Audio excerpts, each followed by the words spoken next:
We will share with you in this video our 5 tips on how to enhance your Laksa Sarawak soup to perfection. The art of cooking the Laksa Sarawak is very easy, but if you want to bring it up to the next level, then this is what the video is all about.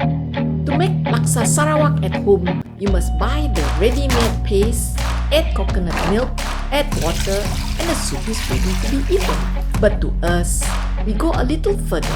Something happens when you go a little further, whether it is in cooking a meal or the little things that you do in life.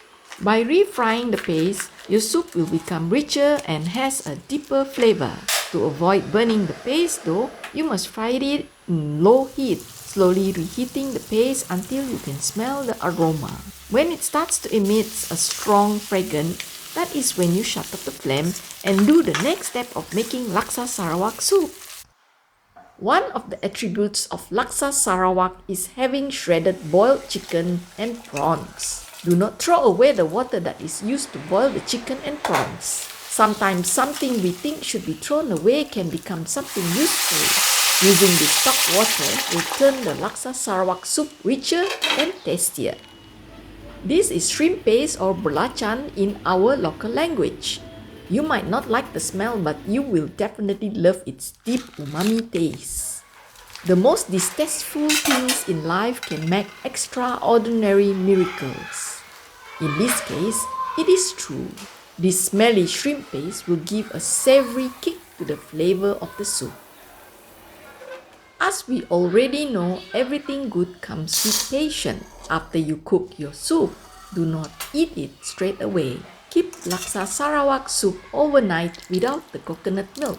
The herbs and spices will be more infused into the soup, and what you will get the next day is an even more aromatic and flavorful soup.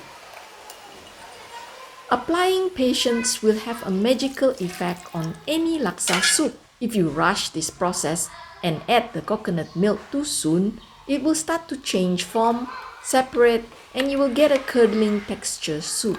By adding your coconut milk last, just before serving, and bring it to a slow simmer instead of boiling, you get a smooth, creamy soup. Using these 5 tips has helped us make the best Laksa Sarawak soup time and time again. Watch this video next to see how we make our own Laksa Sarawak paste at home. Subscribe to our channel. See you next week. Thanks for watching.